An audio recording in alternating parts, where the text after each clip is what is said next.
जौनपुर नाम का एक गांव हुआ करता था। उस गांव में ज्यादा लोग नहीं रहते थे। उस गांव में एक गर्भवती विधवा औरत रहती थी। उस औरत का नाम कमला था। कमला अपने घर में अकेली रहती थी। उसके पति की सारी जायदाद उसके नाम हो गई थी, पर सभी गांव वाले उस औरत को मनहूस औरत समझा करते थे और सभी उससे नफरत किया करते थे। एक बार कमला राशन की दुकान पर खाने का सामान खरीदने जाती है। भैया जी, जरा 1 किलो दाल चावल देना। अरे हाय हाय हाय हाय हाय हाय! अरे मनहूस औरत, मेरी दुकान में अपशुगन करवाने आ गई क्या? हैं?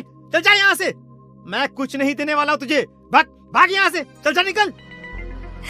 भैया जी, ऐसा मत कहिए, मैं गर्भवती हूँ, मुझे खाने की बहुत जरूरत है, मुझे खाना दे दीजिए।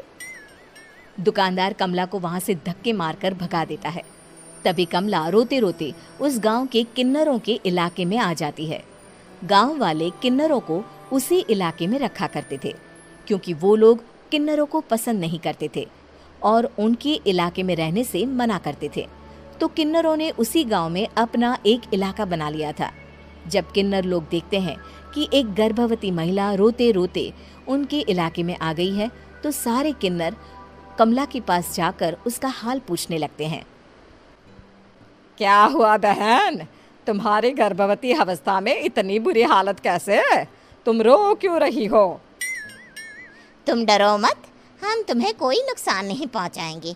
तुम शांत होकर सब बताओ कि हुआ क्या है। मैं कमला हूँ, मैं गांव के दूसरे इलाके से आई हूँ। 2 महीने पहले ही मेरे पति की मौत हुई है। मुझे गांव के लोग मनहूस मानते हैं, क्योंकि मैं विधवा हूँ और गर्भवती भी।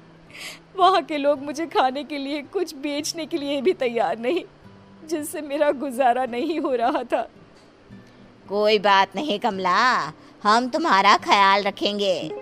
किन्नर लोग कमला को एक खाली घर में रहने के लिए जगह दे देते हैं और उसकी देखभाल भी करते हैं।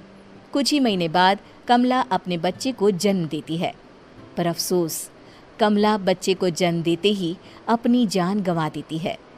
जब सब किन्नर बच्चे को देखते हैं तो बहुत खुश हो जाते हैं, क्योंकि वो बच्चा भी किन्नर ही था। कमला ने एक किन्नर बच्चे को जन्म दिया था। अब इस बच्चे की देखभाल कौन करेगा? हम तो इस बच्चे को गांव के दूसरे इलाके में भी नहीं भेज सकते। और तो क्या हुआ, इस बच्चे की माँ नहीं रही तो हम इसे पालेंगे। अब ये हमारे इलाके में रहेगा, हमारे साथ रहेगा। फिर वो किन्नर उस किन्नर बच्चे को गोद ले लेते हैं, उसका नामकरण कराते हैं। उस किन्नर बच्चे का नाम शक्ति रखा जाता है। देखते ही देखते शक्ति बड़ी होने लगती है। उसके रंग रूप बहुत सुंदर थे। वो बहुत सुंदर किन्नर दिखती है। एक दिन शक्ति एक किन्नर से पूछती है, माँ जी सुनिए ना, ये गांव के दूसरे इलाके में भी तो लोग रहते हैं, तो हम वहाँ क्यों नहीं जाते? हम उनसे अलग क्यों रहते हैं? शक्ति, क्योंकि वो लोग हमारे जैसे नहीं, वो लोग हमें पसंद नहीं करते, इसीलिए हम उनसे अलग रहते हैं। क्यों? वो हमें क्यों पसंद नहीं करते? मुझे एक बार उस इलाके में जाना है, मैं एक बार वहाँ जाकर घूम कर आऊँ। शक्ति, खबरदार, जो तू उस इलाके में कभी भी गई तो अपनी जान नहीं गंवाना चाहती तो उस इलाके में कभी कदम भी नहीं रखेगी, समझी? इतना कहकर वो किन्नर वहाँ से चली जाती है। शक्ति उस किन्नर की बात सुनकर बहुत रोती है। माँ जी, ऐसा कैसे कह सकती हैं? उन्होंने इतनी सी बात के लिए मुझे इतना डांटा।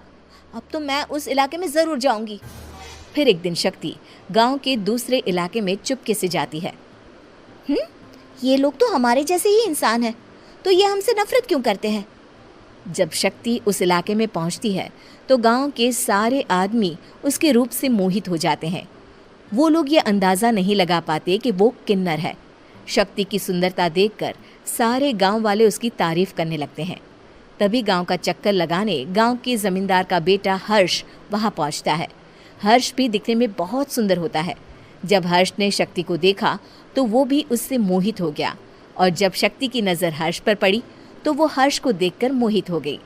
आपको पहले कभी इस गांव में देखा नहीं। इस गांव में आप नए हैं क्या? जी नहीं, वो मैं बस। तभी शक्ति बोलते बोलते रुक जाती है और मन में सोचने लगती है, अगर मैंने इनको बता दिया कि मैं दूसरे इलाके से आई हूँ तो वो समझ जाएंगे कि मैं किन्नर हूँ, इसलिए मुझे इनसे झूठ ही बोलना पड़ेगा। शक्ति हर्ष को कहती है, जी हाँ, मैं इस गांव में नई आई हूँ, यहाँ अकेली रहती हूँ। वैसे आप कौन है? आप भी इसी गांव में रहते हैं? जी हाँ, मैं इस गांव के जमींदार का बेटा हूँ। आपको किसी भी चीज की जरूरत पड़े तो आप मुझे बता देना, मुझे अच्छा लगेगा। ऐसे ही शक्ति और हर्ष एक दूसरे से रोज मिलने लगते। वो दोनों अपने प्यार का इजहार करने एक दूसरे से मिलने जाते हैं। तभी शक्ति का पीछा करते करते एक किन्नर वहां आ जाती है। शक्ति, शक्ति, मैं तुमसे बहुत प्यार करता हूँ। मैं तुमसे शादी करना चाहता हूँ। क्या तुम मुझसे शादी करोगी? हाँ हर्ष, मैं तुमसे शादी करूँगी, पर मैं तुमको अपने बारे में एक सच्चाई बताना चाहती हूँ जो मैंने तुमसे छुपा कर रखी है। तभी उनके बीच में ही वो किन्नर आ जाती है। शक्ति, तेरी हिम्मत कैसे हुई ऐसा करने की? वो किन्नर शक्ति को खींचकर गांव के जमींदार के पास ले जाती है। हर्ष भी वहां शक्ति को बचाने के लिए पहुंच जाता है। जमींदार शक्ति और हर्ष के प्यार के बारे में सुनकर गुस्से में आ जाता है और शक्ति को गांव के बाहर निकालने की सजा देता है। शक्ति ये बात सहन नहीं कर पाती और कुएं में कूदकर अपनी जान दे देती है। जमींदार हर्ष की शादी गांव की एक लड़की से करवा देता है, पर हर्ष इस शादी से खुश नहीं होता। शक्ति अपना बदला लेने के लिए मरने के बाद किन्नर चुड़ैल बन जाती है। अब मैं इन गाँव वालों को नहीं छोड़ूंगी, अब इनसे मैं अपने प्यार का बदला लूंगी। किन्नर चुड़ैल गांव वालों को परेशान करना शुरू कर देती है। एक बार वो रात को गांव के खेतों में पहुंच जाती है और वहां आग लगा देती है। सारी फसल जल के राख हो जाती है। जब एक आदमी रात को उठकर देखता है कि खेत में आग लग गई है तो वो वहां पहुंच जाता है। वो देखता है कि खेतों के बीचों बीच एक किन्नर चुड़ैल खड़ी है और वहां खड़े होकर ताली बजा रही है। गांव वाला किन्नर चुड़ैल को देखकर बेहोश हो जाता है। जब सुबह उस आदमी को होश आता है तो वो सीधा जमींदार के पास जाता है। अरे जमींदार साहब, अरे वो किन्नर चुड़ैल ने मेरी सारी फसल जला दी। अब मैं क्या करूंगा? क्या होगा मेरा?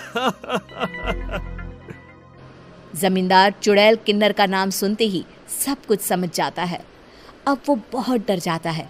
उसी रात को जब जमींदार डर के मारे अपने कमरे में सो नहीं पाता, तभी वहां अचानक से किन्नर चुड़ैल आ जाती है। किन्नर चुड़ैल जोर जोर से जमींदार के आगे खड़ी होकर हंसने लगती है और ताली बजाने लगती है। जमींदार उस डरावनी किन्नर चुड़ैल को देखकर बहुत डर जाता है। तूने मेरे साथ बहुत बुरा किया, अब मैं तुझे जान से मार दूंगी। नहीं नहीं नहीं नहीं नहीं, मुझे माफ कर दो, मुझे मत मारो। मैं कभी ऐसा दोबारा नहीं करूंगा। अब तुम जो बोलोगी वही मैं करूंगा।